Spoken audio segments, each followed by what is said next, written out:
5 Potential Suspicions of Kaikeyi's Son, by Krishna's Mercy. तस्यापि भगवान एष साक्षात् ब्रह्ममयो हरिया अंशांशेन चतुर्धागात् पुत्रत्वं प्रार्थिता सुरैः राम-लक्ष्मण भरत शत्रुघ्ना इति संज्ञया. Quote, being prayed for by the demigods, the Supreme Personality of Godhead, the Absolute Truth Himself, directly appeared with His expansion and expansions of the expansion. Their holy names were Rama, Lakshmana, Bharata and Shatrughna. These celebrated incarnations thus appeared in 4 forms as the sons of Maharaja Dasharatha. Shrimad Bhagavatam, 9:10-2. 1. Maybe he orchestrated the whole thing. How could this have happened to us? Not in the home of Raghu. Not in the tradition of the Ikshvaku dynasty. Not when the eldest son is completely blameless. Not after the ruler, King Dasharatha, waited so long for a son, for the proper transitioning of power. We see that Kaikeyi is the immediate cause. She put her husband in a bind. Dasharatha had no choice but to honor her wishes. Bharata is her boy, after all. They say that blood is thicker than water. The plans were announced suddenly, a complete reversal from the prior arrangement of Rama taking over. Perhaps it was all Bharata's idea. Maybe he implanted the thoughts in his mother's head. Maybe Kaikeyi is innocent in all of this. No one knew Bharata to be this way before. He was always so dutiful and loyal towards the example set by the eldest, Rama. For this reason, Bharata is also known as Ramanuj. 2. Maybe he is really happy. King Dasharatha has now passed on. He could not live without the association of his beloved eldest son, Sri Rama. The pain of separation was too much to bear. Even he understood that there was some karma coming back to him, that he had previously separated parents from their beloved child, albeit accidentally. Perhaps Bharata is actually happy.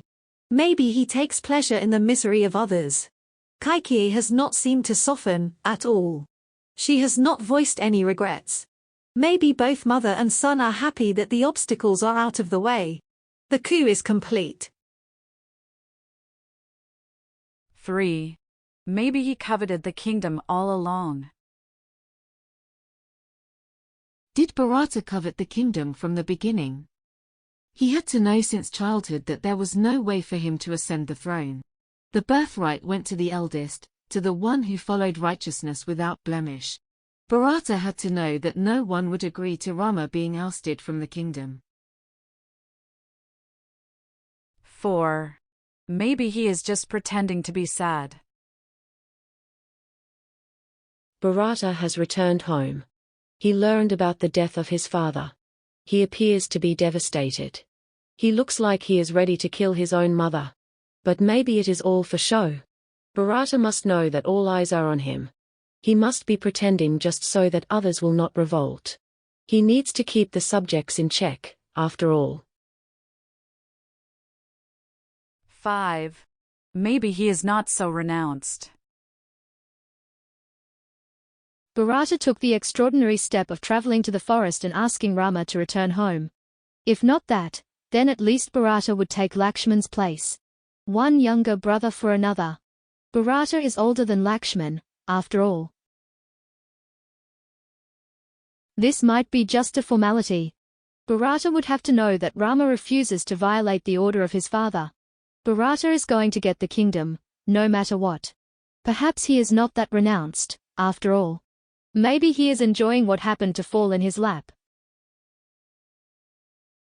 In the most common depictions, in paintings and worshipped figures in temples around the world, we see the avatara of Vishnu known as Rama has the goddess of fortune to his left. To his right is typically Lakshmana, the younger brother who is considered an incarnation of Ananta Shishanaga from the spiritual world. Sri Hanuman in a diminutive stature completes the picture. This is the court of Sri Rama. Everything is there in that image. There is nothing missing. A person can meditate on this picture for an entire lifetime and be completely fulfilled at the end. Bharata is typically not in the picture. In the scene for which he is most remembered, he is living like an ascetic. He worships a pair of sandals, which happen to belong to Rama.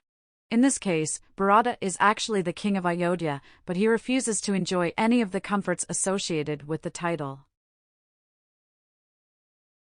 Goswami Tulsidas takes notice of this unique disposition. Of all the people involved in Ramalila in a friendly way, where they are inclined towards service, Bharata is the one person who has to give up everything. Everyone else gains something, but he practically becomes homeless. Not to mention the constant suspicion someone in that situation would face, we see that his devotion is spotless. He is truly loved and appreciated, and saintly people always remember his example when thinking of the perfection of life, in finding devotion to the lotus feet of Sri Hari. In closing, for life's perfection to meet, devotion to Hari's feet.